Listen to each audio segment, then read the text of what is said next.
Budget 2022 पेश कर दिया गया है। James Wilson was the person जिन्होंने 1860 में पहली बार इंडिया और पाकिस्तान में अगर कभी वॉर हो जाती है अचानक तो डिफेंस में एक्स्ट्रा पैसा खर्च करना पड़ जाएगा। इससे पहले कितने पूर्व फाइनेंस मिनिस्टर हुए जिन्होंने कितनी बार बजट पेश करा। ये मैंगो नोट आम की तरह मीठा है, इस पे 2 क्वेश्चन बहुत ब्रिलियंट बनने वाले हैं। 4 important pillar of the budget. Train दुर्घटना अब भविष्य में आप कम ही सुना करोगे जब वो ATP प्रोग्राम के अंतर्गत संपूर्ण बजट की जो भी धनराशि है उसका 68% दिया जाएगा डिफेंस को।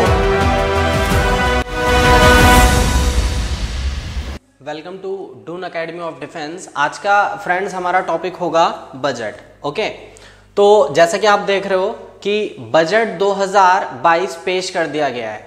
हम आपको इस क्लास में बजट का एक ब्रीफ इंट्रोडक्शन देने वाले हैं और बजट 2022 में क्या विशेष बातें रखी गई हैं वित्त मंत्री श्रीमती निर्मला सीतारमण के द्वारा, उस पर भी हम लोग चर्चा करने वाले हैं। तो शुरू करते हैं अपनी क्लास, समय ज्यादा वेस्ट ना करते हुए। बजट क्या होता है? It is the description of government income and expenditure. सरकार का आय और व्यय का विवरण बजट कहलाता है। बजट का मुख्य उद्देश्य होता है to reallocate resources and reduce economic inequality, मतलब संसाधनों का पुनः वितरण करना और आर्थिक असमानता को कम करना। जैसे भारत में आर्थिक असमानता देखी जा सकती है, like BPL families average and above average. तो ये आर्थिक असमानता को कम करना बजट का मुख्य उद्देश्य होता है। पहली बार बजट 1860 में जेम्स विल्सन ने प्रोवाइड किया था। James Wilson was the person जिन्होंने 1860 में पहली बार बजट पेश किया। जब भारत आजाद हुआ तो बजट को पेश किया गया 26 नवंबर 1947 को, यानी आजाद भारत ने पहला बजट 26 नवंबर 1947 को पेश किया। इस डेट को आप समझ सकते हैं। और बजट को 26 नवंबर 1947 को पेश किया था RK शनमुखम शेट्टी ने। और इस बजट की नेट वर्थ या टोटल बजट रखा गया था 171.15 करोड़ रुपया। ओके, बजट हमेशा बनाता है आर्थिक विभाग जो कि मिनिस्ट्री ऑफ फाइनेंस के अंतर्गत आता है, यानी वित्त मंत्रालय के अंतर्गत एक विभाग आता है जो हमेशा बजट को बनाता है। नेक्स्ट देखिएगा, जब भी बजट पेश किया जाता है तो राष्ट्रपति से प्रायर परमिशन ली जाती है। The prior permission is needed to form the budget. Budget बनाने के लिए पहले परमिशन राष्ट्रपति से ली जाती है और राष्ट्रपति से परमिशन लेने के बाद बजट बनने की प्रक्रिया सितंबर व अक्टूबर के महीने से शुरू हो जाती है और बजट को भारत में अब पेश किया जाने लगा है फरवरी के मंथ से। Budget declared by the finance minister in the Lok Sabha. Budget को लोकसभा में सर्वप्रथम पेश किया जाता है वित्त मंत्री के द्वारा और लोकसभा को आप हाउस ऑफ पीपल भी कह सकते हो। बजट का स्ट्रक्चर, बजट की संरचना क्या होती है, रूपरेखा क्या होती है, उस पर जरा हम नजर डालते हैं। स्ट्रक्चर ऑफ द बजट, यहां पर एक फ्लो चार्ट आप देख रहे हो बजट का, वो मैं आपको समझा देता हूं। Structure of the budget, budget 2 प्रकार का बजट होगा। एक होता है रेवेन्यू बजट, एक होता है कैपिटल बजट। रेवेन्यू बजट का मतलब होता है राजस्व बजट और कैपिटल बजट का मतलब होता है पूंजी बजट। ओके, रेवेन्यू बजट यानी राजस्व बजट को 2 मुख्य हिस्सों में बांट लिया जाता है, revenue income and revenue expenditure. राजस्व आय व राजस्व व्यय। राजस्व आय 2 हिस्सों में बांटी जाएगी, टैक्सेबल एंड नॉन टैक्सेबल। एक ऐसी आय जिसमें सरकार को टैक्स से इनकम होती है और एक ऐसी आय जिसमें सरकार को नॉन टैक्स से इनकम होती है, तो वो रेवेन्यू इनकम यानी राजस्व आय कहलाता है। उसके उदाहरण हमने लिखे हैं। टैक्सेबल में आते हैं इनकम टैक्स जो कि डायरेक्ट कर होता है, सीधी कर प्रणाली के अंतर्गत लिया जाता है। Corporate tax, wealth tax and state tax. Okay, and non taxable income में आ जाएगा fine, fees and interest receipt. अब रेवेन्यू एक्सपेंडिचर यानी सरकार का व्यय, एक्स्ट्रा जो वो पैसा खर्च करती है, तो रेवेन्यू एक्सपेंडिचर में आते हैं प्लान्ड एक्सपेंडिचर। प्लान्ड का मतलब देखो, प्लान्ड में हमने कुछ लिखा नहीं है, एक्चुअल में बजट 2022 जो है वो प्लान्ड है, तो हम उसको 2022 की जो प्लानिंग है वो हम समझाएंगे अभी आपको। अनप्लान्ड के एग्जाम्पल समझ लेते हैं कि अनप्लान्ड एक्सपेंडिचर क्या होता है। वो खर्चा जो ना चाहते हुए भी खर्च हो जाता है, जैसे कि subsidy, pension, salary and defence expenditure. For example, India और पाकिस्तान में अगर कभी वॉर हो जाती है अचानक से तो डिफेंस में एक्स्ट्रा पैसा खर्च करना पड़ जाएगा, इसको बोलते हैं डिफेंस एक्सपेंडिचर, एक्स्ट्रा जो गलती से खर्च हो गया। ओके, कैपिटल बजट, पूंजी बजट के मुख्य पार्ट में आप प्रोविडेंट फंड को कंसिडर कर सकते हो, इसको बोलते हैं पीएफ। जो भी गवर्नमेंट एम्प्लॉयज होते हैं उनका अपना एक प्रोविडेंट फंड होता है, एक तरह का इन्वेस्टमेंट जो एक एम्प्लॉय गवर्नमेंट के साथ करता है। And recovery of the loan, recovery of the loan, जो सरकार लोन प्रोवाइड करती है उस लोन से होने वाली जो रिकवरी होती है वो भारत सरकार का पूंजी बजट में काउंट होता है। तो ये था आपका स्ट्रक्चर ऑफ द बजट। आगे बढ़ते हैं, देखिएगा इंट्रोडक्शन में देखो एक मैंगो नोट आपके सामने आ गया। इससे पहले कितने पूर्व फाइनेंस मिनिस्टर हुए जिन्होंने कितनी कितनी बार बजट पेश करा। ये मैंगो नोट आम की तरह मीठा है, इस पे 2 क्वेश्चन बहुत ब्रिलियंट बनने वाले हैं। जैसे कि मोरारजी देसाई वो वित्त मंत्री थे जिन्होंने बजट को 10 बार पेश करा, यानी ही delivered the budget for the 10 times. P Chidambaram वो वित्त मंत्री थे जिन्होंने बजट को 9 बार पेश करा। और प्रणब मुखर्जी वो वित्त मंत्री थे जिन्होंने बजट को 8 बार पेश करा। प्रणब मुखर्जी वित्त मंत्री 8 बार बजट पेश करते हैं और आगे चल के भविष्य में भारत देश के राष्ट्रपति भी बनते हैं। और एक क्वेश्चन वो आता है कि सबसे अधिक बार किस वित्त मंत्री ने बजट को पेश करा, तो आंसर होगा हमारे पास मोरारजी देसाई। इस मैंगो नोट के बाद आगे बढ़ते हैं। Budget declare in every last day of the फरवरी। 2016 तक अगर मैं आपसे कहूं कि जो बजट है वो बजट फरवरी के आखिरी दिन पेश होता था। यूनियन बजट और रेल बजट को एक ही दिन पेश किया जाता था, लेकिन 2017 में वित्त मंत्री अरुण जेटली आए और अरुण जेटली ने 1 फरवरी 2017 को बजट पेश करना शुरू किया। यानी ऑफिशियल रिक्वेस्ट पे राष्ट्रपति से परमिशन लेके 1 फरवरी 2017 को बजट पेश किया गया और तब से यह प्रथा 1 फरवरी को की जाती है। Okay, budget now given in red colour bag. Budget को अब लाल कलर के बैग में दिया जाता है और इस लाल कलर के बैग को हम कहते हैं बही खाता। इससे पहले जो बजट पेश होता था वो लेदर बैग में होता था और अब जो बजट पेश होता है वो रेड कलर के बैग में होता है, जिसको पॉपुलरली क्या बोला जाता है, बही खाता। चलिए अब आगे बढ़ते हैं, आगे देखते हैं हम लोग। अब आ रहा है हमारा बजट 2022 से 23, यानी वित्त वर्ष बजट 2022 से 23 क्या रहा, क्या उसके मुख्य बिंदु थे, उन पे हम चर्चा करने वाले। ध्यान से सुनिएगा। The 4 important pillar of the budget.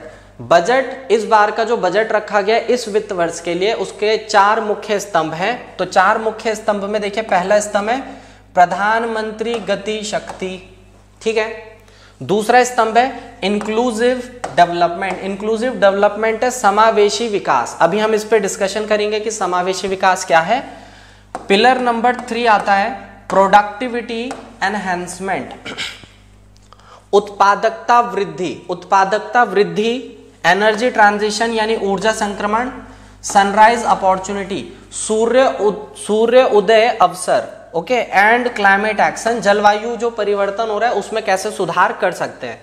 And pillar number 4 is financing investment, वित्तीय निवेश। ओके, ये 4 मुख्य स्तंभों पे टिका है इस बार का बजट। आगे देखते हैं नेक्स्ट पॉइंट, पीएम गति शक्ति। पीएम गति शक्ति यानी 1 फरवरी 2022 को फाइनेंस मिनिस्टर निर्मला सीतारमण ने बजट पेश किया है और उस बजट में पीएम गति शक्ति के लिए वैल्यू रखी गई है, बजट रखा गया है 20,000 करोड़ का। ओके, और ये जो 20,000 करोड़ का बजट है ये टोटल आउटले ऑफ बजट, यानी जो भारत का बजट है इस साल का, इस वित्त वर्ष का, वो है 39.45 लाख करोड़।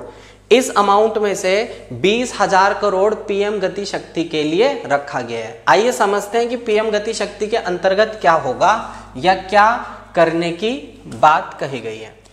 पीएम गति शक्ति इंक्लूड 7 इंजन। पीएम गति शक्ति, प्रधानमंत्री गति शक्ति के अंतर्गत 7 मुख्य चीजों पे बात होने वाली है, यानी रेलवेज, रोडवेज, ठीक है, रेल मार्ग, सड़क मार्ग, जल मार्ग, वायु मार्ग, ports, mass transport and logistic transport. इन सभी चीजों पे बात करने वाले हैं पीएम गति शक्ति में। पीएम गति शक्ति के अंतर्गत 25,000 किलोमीटर के नए नेशनल हाईवे प्रोजेक्ट्स लाए जाएंगे। भारत सरकार 25,000 किलोमीटर के नए नेशनल हाईवे प्रोजेक्ट्स लाने वाली है। ओके, 2,000 किलोमीटर के रेलवे आने वाला है एटीपी स्कीम के अंतर्गत। एटीपी स्कीम क्या है? Automatic train protection system. इसके अंतर्गत ट्रेन से जो दुर्घटनाएं होती थी उनकी संभावनाओं को कम कर दिया जाएगा, यानी ट्रेन दुर्घटना अब भविष्य में आप कम ही सुना करोगे जब वो एटीपी प्रोग्राम के अंतर्गत आएगी। भारत सरकार ने बजट में एटीपी को नाम दिया है कवच। यह आपके लिए एक अच्छा पॉइंट हो गया कि एटीपी जो सिस्टम है उसको क्या ऑफिशियल नाम दिया गया है, तो आप कह सकते हो दैट इज कवच। आगे बढ़ते हैं। 60 किलोमीटर का रोपवे प्रोजेक्ट होगा जो कि डेवलप हो रहा है टूरिज्म को प्रमोट करने के लिए। उदाहरण मैं ऐसे दे सकता हूं कि अगर आप में से कोई 4 धाम यात्रा जाता है केदारनाथ, तो रामबाड़ा से केदारनाथ तक की जो यात्रा होगी अब आप उसकी सुविधा रोपवे से भी ले सकते हो। यानी कि 60 किलोमीटर के जो रोपवे प्रोजेक्ट भारत सरकार लाने वाली है उससे टूरिज्म को बढ़ावा मिलेगा। 400 नए वंदे भारत एक्सप्रेस शुरू की जाएंगी। ठीक है, तो ये वंदे भारत एक्सप्रेस नई शुरू होने वाली है, तो इस पे भी काफी अच्छा प्रोजेक्ट है ये।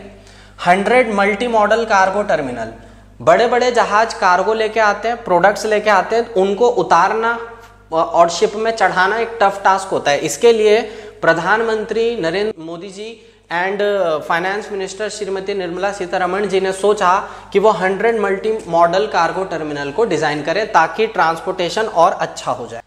पिलर नंबर 2, फाइनेंसिंग इन्वेस्टमेंट, वित्तीय निवेश। वित्तीय निवेश के अंतर्गत निर्मला सीतारमण जी समझाती हैं, डिक्लेयर करती हैं कि आरबीआई भविष्य में शुरू करने वाला है डिजिटल करेंसी, यानी डिजिटल करेंसी जिसको बुलाया जाएगा डिजिटल रुपया या डिजिटल रूपी। आगे बढ़ते हैं। Pillar number 3, inclusive development. One of the most important pillar of this particular budget is inclusive development, यानी समावेशी विकास। तो समावेशी विकास जो है उसके बारे में हम सुनते हैं। कुछ प्रमुख बिंदु हैं इस पर्टिकुलर पिलर के। ₹2.37 lakh crore directly provided to 1.68 crore farmer. इसका मतलब 2.37 लाख करोड़ रुपया डायरेक्टली दिया जाएगा 1.68 करोड़ फार्मर्स को। अभी 2 फसलों पे इस पे बात हुई है, पहली है गेहूं और दूसरी है धान। ये एक तरह का मिनिमम सपोर्ट प्राइस है जो किसानों को प्रोवाइड कर रही है सरकार। ओके, ₹1400 करोड़ अलॉट फॉर केन और बेतवा इरिगेशन प्रोजेक्ट। केन और बेतवा चंबल की सहायक नदियां हैं और उस पे परियोजना बनने वाली है जो कि एक सिंचाई परियोजना, और इसके लिए बजट रखा गया 1400 करोड़ का बजट। ये सिंचाई परियोजना से लाभ होगा कुल 9.08 hectare crore hectare agriculture land को। इससे क्या होगा, बेनिफिट होने वाला है। ओके, ठीक है। इंक्लूसिव डेवलपमेंट में अगला एक बहुत बेहतरीन पॉइंट आपके सामने आ रहा है। देखो, सक्षम आंगनवाड़ी। सक्षम आंगनवाड़ी प्रोजेक्ट के अंतर्गत भारत में 2 लाख आंगनवाड़ी अपग्रेड की जाएंगी, और जिस मिशन के अंतर्गत ऐसा होगा वो मिशन है मिशन पोषण 2.0, जिसकी चर्चा पिछले बजट वर्ष 2021 और 22 के बजट में भी की गई थी, मिशन पोषण 2.0 की। और इसी मिशन के अंतर्गत अब 2 लाख आंगनवाड़ियों को अपग्रेड करने की चर्चा की गई है। किसान drone provided for crop assessment and spraying of the insecticide, मतलब फार्मर्स को ड्रोन प्रोवाइड किए जाएंगे जिससे वो इंसेक्टिसाइड कीटनाशक दवाई को छिड़क सकता है और अपनी फसल की देखभाल कर सकता है। 100% of 1.5 lakh post office comes under core banking system. अभी तक पोस्ट ऑफिस को कोर बैंकिंग सिस्टम से नहीं जोड़ा गया था, जबकि ऑलमोस्ट सारे जो बैंक्स होते हैं वो कोर बैंकिंग सिस्टम पे काम करते हैं, और जो सॉफ्टवेयर बैंकिंग सेक्टर में चलता है वो फिनाकल होता है। ठीक उसी प्रकार पोस्ट ऑफिस में भी अब बैंकिंग होती है, तो पोस्ट ऑफिस को भी बैंकिंग कोर बैंकिंग से जोड़ने का जो प्रोग्राम है सरकार का, इस बजट में उसकी भी बात की गई है। यानी करीब करीब 1.5 लाख पोस्ट ऑफिस को कोर बैंकिंग सिस्टम से जोड़ा जाएगा। पिलर नंबर 4, ये इस बजट का चौथा पिलर है। उस पिलर को थोड़ा समझना भी हमको पड़ेगा, और उसमें बहुत अच्छी अच्छी बातें भी कही गई हैं जो कि भविष्य की हैं।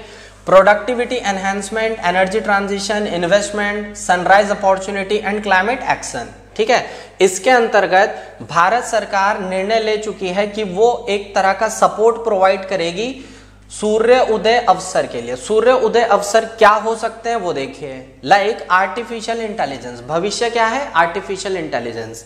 आने वाले टाइम पीरियड में रोबोटिक्स, आर्टिफिशियल इंटेलिजेंस, बहुत ज़्यादा लोग इससे इंस्पायर्ड होंगे, तो उस पर भी गवर्नमेंट ने चर्चा करी है आर्टिफिशियल इंटेलिजेंस पे। फार्मास्यूटिकल, जो कि देश की एक नीड बन चुका है ड्यू टू कोविड, ओके, तो अब फार्मास्यूटिकल इंडस्ट्रीज पे भी चर्चा की जा रही है। एनर्जी एफिशिएंसी प्रोग्राम चलाए जा रहे हैं भारत में। जैसा कि आप सब जानते हो कि ऊर्जा बनाना और उसको मेंटेन रखना एक बहुत डिफिकल्ट टास्क होता है, उसके लिए भी सरकार ने इस बजट में हिस्सा रखा है। इवन सोलर मॉड्यूल भी रेडी किया है। जैसे कि थर्मल पावर प्लांट्स होते थे, उनसे ऊर्जा बनती तो थी लेकिन प्रदूषण भी बहुत होता था। अब सरकार चाह रही है कि सोलर मॉड्यूल डेवलप किया जाए, सोलर पावर प्लांट्स डेवलप किया जाए, जिससे ग्रीन एनर्जी प्रोजेक्ट इंट्रोडक्शन में आ जाए। नेक्स्ट, अब कुछ रमणीय बिंदु आ रहे हैं, कुछ खास की पॉइंट्स आ रहे हैं बजट 2022 के, जो कि ऑलमोस्ट हर डिफेंस एग्जाम्स में पूछे जा सकते हैं। जैसे कि पहला पॉइंट ही देखो मैंने आपके लिए रखा है, 68% of the total budget outlay, मतलब संपूर्ण बजट की जो भी धनराशि है उसका 68% दिया जाएगा डिफेंस को, यानी भारत के रक्षा प्रणाली को 68% टोटल बजट का दिया जाएगा। और ये किस प्रोग्राम के अंतर्गत हो रहा है? आत्मनिर्भर डिफेंस एरिया के अंतर्गत, यानी आत्मनिर्भर रक्षा क्षेत्र के अंतर्गत इसको किया जा रहा है। इस बजट में एक खास बात रखी गई है कि 30% टैक्स बढ़ा दिया जाएगा या लिया जाएगा क्रिप्टो करेंसी पे। जैसा कि आपने सुना ही होगा कि बिटकॉइन इंट्रोड्यूस हो चुके हैं और कुछ देशों ने उसको लीगल भी बनाया है। भारत चाहता है कि ऐसी करेंसी जो कि ट्रैकेबल नहीं है, आरबीआई जिसको ट्रैक नहीं कर पाता, उस पे 30% का टैक्स सरकार इंट्रोड्यूस करेगी। और अगर आप क्रिप्टो में इन्वेस्ट करते हो, उससे होने वाली इनकम पे गवर्नमेंट 1% टीडीएस भी आपसे चार्ज करेगा। Okay, 200 new channel start under PM e Vidya. प्रधानमंत्री ई पाठशाला यानी डिजिटल लर्निंग के तहत जो 12 चैनल ऑलरेडी चल रहे हैं, उन 12 चैनल्स को बढ़ा के 200 करने की बात इस बजट में कही गई है। यानी अब बच्चों के लिए 200 नए चैनल्स की शुरुआत होगी, जिसपे आईआईटी, जेई, मेडिकल जैसे जो प्रोग्राम्स हैं, गवर्नमेंट इन चैनल्स पे ऑपरेट करेगी under the programme called PM e Vidya. Okay, next आगे बढ़ते हैं। Finance minister declare to set up digital universities and e labs. वित्त मंत्री श्रीमती निर्मला सीतारमण ने समझाया है कि वो डिजिटल यूनिवर्सिटीज सेटअप करेंगी और ई लैबोरेटरीज को भी वो सेटअप करेंगी। No change in the tax lab, यानी कि टैक्स लैब में किसी प्रकार का कोई परिवर्तन नहीं है। और नो टैक्स एग्जेम्पशन, टैक्स में भी किसी प्रकार की छूट नहीं दी जाएगी। जिस प्रकार वित्त वर्ष 2021 और 22 के लिए रखा गया था कि टैक्स में छूटनी है, स्लैब में छूटनी है, तो वो इस बार भी सेम पॉइंट रखा गया है बजट में। इन बजट कॉर्पोरेट टैक्स, यानी जो कॉर्पोरेट टैक्स है, इस बजट में 18% से घटा के कितने प्रतिशत कर दिया जाएगा? 15% कर दिया जाएगा। और सरचार्ज को भी 12% से हटा के कितना कर दिया जाएगा? 7% कर दिया जाएगा। मुझे उम्मीद है कि हमारे द्वारा दिए गए जो पॉइंट्स है, जो जानकारी है, वो आपको अच्छी लगी होगी। तो वीडियो को लाइक और शेयर जरूर कर दीजिएगा। आपसे मिलेंगे फिर अगली वीडियो में कुछ बेहतरीन पॉइंट्स के साथ। Thank you for watching Doon academy of defence.